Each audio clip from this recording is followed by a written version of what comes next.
నమస్తే. Welcome to our channel. నేను రవీంద్ర బాబు. ఇది ఒక నాన్ పొలిటికల్ వీడియో. చివరి వరకు చూడండి. సబ్జెక్ట్ ఓరియెంటెడ్ విశ్లేషణ చేసే ప్రయత్నం చేస్తా.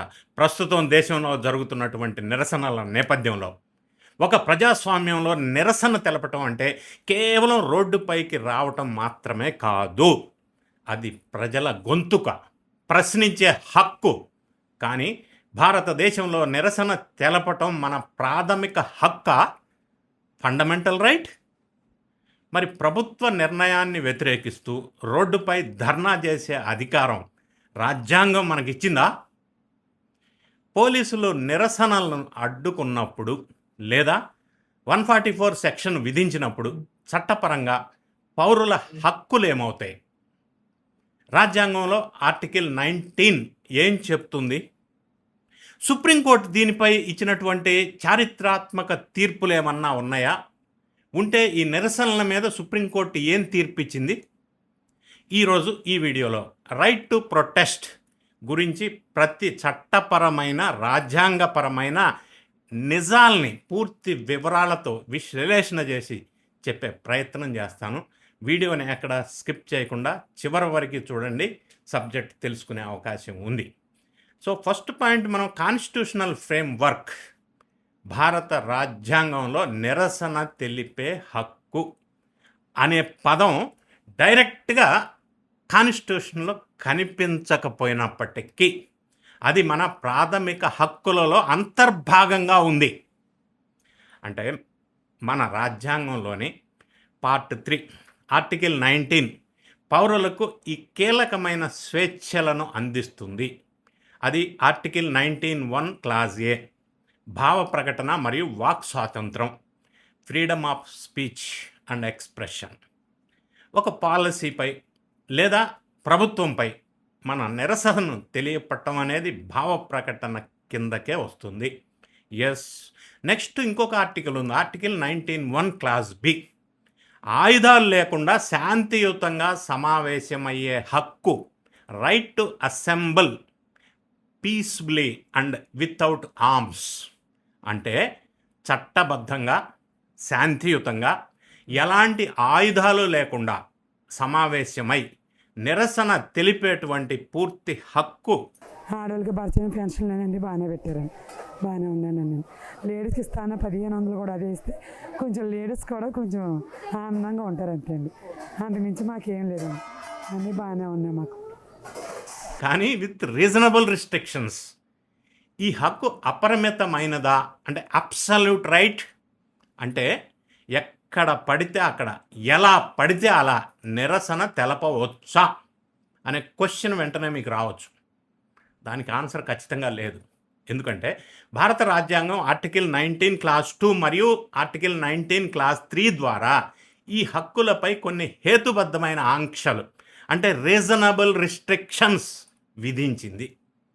ఏమిటి ఆ రీజనబుల్ రిస్ట్రిక్షన్స్ అంటే? ఒకటి, దేశ సమగ్రత మరియు సార్వభౌమత్వం, sovereignty and integrity of India. దేశ భద్రతకు భంగం కలగకూడదు అనేది ఖచ్చితంగా ఒక కండిషన్. రీజనబుల్ రిస్ట్రిక్షన్లో ఇదొకటి. రెండోది పబ్లిక్ ఆర్డర్, శాంతి భద్రతలు. ప్రజలు జనరల్గా ప్రజలకి తీవ్ర విఘాతం కలగకూడదు. మూడోది నైతికత మరియు విదేశీ సంబంధాలు, అంటే decency, morality, friendly relations with foreign states, foreign countries. ఇది ఒక క్లాజ్ ఉంది.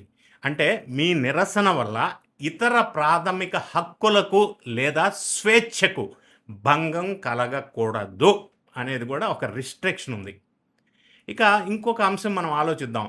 చట్టాలు, పోలీసులు, అనుమతులు అంటే లాస్, పోలీస్ పర్మిషన్స్, వీటి గురించి మనం మాట్లాడాలి. చాలామందికి వచ్చే సందేహం ఏంటంటే నిరసన తెలపడానికి పోలీసుల అనుమతి తప్పనిసరిగా తీసుకోవాలా? ఒక క్వశ్చన్. ఎస్, తీసుకోవాలి. చట్ట ప్రకారం నిరసన తెలిపేటువంటి ప్లేస్, టైం, మార్గం, దాని రూటింగ్ గురించి పోలీసులకు ముందస్తు సమాచారం ఇచ్చి అనుమతి, పర్మిషన్ తీసుకోవటం అనేది అవసరం.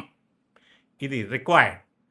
అయితే ఇంకొక పాయింట్, మనం సెక్షన్ 144 సెక్షన్ ప్రస్తుతం భారతీయ నాగరిక సురక్షణ సమితి BNSSలో కూడా ఉంది. మనం జనరల్గా 144 సెక్షన్ అంటాం. శాంతి భద్రతల సమస్య లేదా హింస చెలరేగే అవకాశం ఉందని గనక భావిస్తే మెజిస్ట్రేట్ లేదా పోలీసులు ఒకే చోట 5 కంటే ఎక్కువ గుమిగూడకుండా జమ కాకుండా నిషేధన విధించవచ్చు. ఆ హక్కు ఉంది, ఆ రైట్ ఉంది. ఇక అక్రమ సమావేశాలు, సపోజ్ అన్లాఫుల్ అసెంబ్లీ, అనుమతి లేకుండా లేదా ఆంక్షలను ఉల్లంఘించి చేసే నిరసనలను చట్టం అన్లాఫుల్ అసెంబ్లీగా పరిగణించే అవకాశం ఉంది. అయితే కేవలం నిరసనని అణచివేయటానికి లేదా ప్రభుత్వ వ్యతిరేక గొంతులను మూయించటానికి మరే ఇతర కారణం లేకుండా సెక్షన్ 144 విధిస్తే అది రాజ్యాంగ ఉల్లంఘన అవుతుంది అనేది కూడా చట్టం చెప్తుంది. ఇక ఈ విషయం మీద, ఈ అంశాల మీద సుప్రీంకోర్టు కీలకమైన తీర్పులు ఏమన్నా గతంలో ఉన్నాయా? ఇది important topic. Landmark supreme court judgments గతంలో ఏం చెప్పింది నిరసనల మీద అని అంటే, నిరసన హక్కుపై సుప్రీంకోర్టు చాలా గతంలో సందర్భాల్లో చారిత్రాత్మకమైన తీర్పులు ఇచ్చింది. అది మీకు ఎక్స్ప్లెయిన్ చేసే ప్రయత్నం చేస్తా సింపుల్గా. ఒకటి, రామ్లీలా మైదాన్ కేసు 2012లో రాత్రి వేళల్లో నిద్రపోతున్నటువంటి ప్రజలపై పోలీసులు బల ప్రయోగాన్ని అప్పట్లో 2012లో తప్పుపడుతూ సుప్రీంకోర్టు శాంతియుతంగా నిరసన తెలపటం అనేది పౌరుల ప్రాథమిక హక్కని, అర్ధరాత్రి నిరసనకారులపై దాడులు చేయటం అనేది రాజ్యాంగ విరుద్ధం అని చెప్పి ఈ కేసులో సుప్రీంకోర్టు ఒక జడ్జిమెంట్ అప్పట్లో ఇచ్చింది. ఇంకొక జడ్జిమెంట్ కూడా నేను రిఫర్ చేస్తా. అనితా ఠాగూర్ వర్సెస్ జమ్మూ కాశ్మీర్ ప్రభుత్వం 2016 జడ్జిమెంట్ ఇది. శాంతియుత నిరసన ప్రజాస్వామ్యానికి ప్రాణవాయువు అని, అయితే హింసకు తావు లేకుండా ఉండాలి అనేది ఆ జడ్జిమెంట్లో క్లియర్గా చెప్పింది సుప్రీంకోర్టు. ఇంకొకటి నేను రిఫర్ చేస్తా, షాహీన్ బాగ్ కేసు 2020. నిరసన తెలిపే హక్కు అత్యంత కీలకమైనదే అయినప్పటికీ రవాణా మార్గాలను లేదా ప్రజా రోడ్స్ నిరవధికంగా ఇండెఫినెట్గా మూసివేస్తూ ఇతరులకు ఇబ్బంది కలిగించేలాగా నిరసనలు చేపట్టకూడదు. నిరసనల కోసం కేటాయించిన స్థలాల్లోనే, అంటే డిజిగ్నేటెడ్ ప్లేసెస్లోనే నిరసన చేయాలని సుప్రీంకోర్టు గతంలో ఈ తీర్పులో స్పష్టం చేసింది. ఇంకో పాయింట్ తీసుకుందాం మనం. ఆస్తుల విధ్వంసం మరి పౌరుల బాధ్యత, public property damage and duties, ఈ విషయం మనం ఆలోచించినట్టయితే నిరసన సమయంలో ప్రభుత్వం లేదా ప్రైవేట్ ఆస్తులను ధ్వంసం చేయటం తీవ్రమైన నేరం. నేరమే.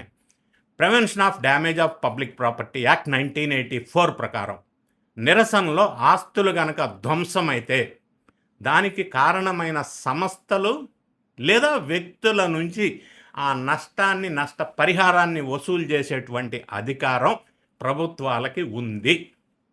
ఇది కూడా మనం తెలుసుకోవాల్సినటువంటి అంశం.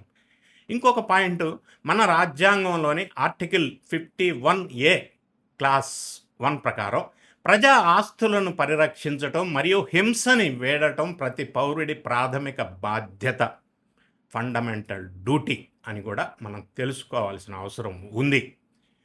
సో మొత్తంగా ఓవరాల్గా ఇప్పుడు మనం చెప్పినవన్నీ పరిశీలించినట్టయితే ప్రజాస్వామ్యంలో నిరసన తెలపటం అనేది పౌరుల ప్రాథమిక హక్కు.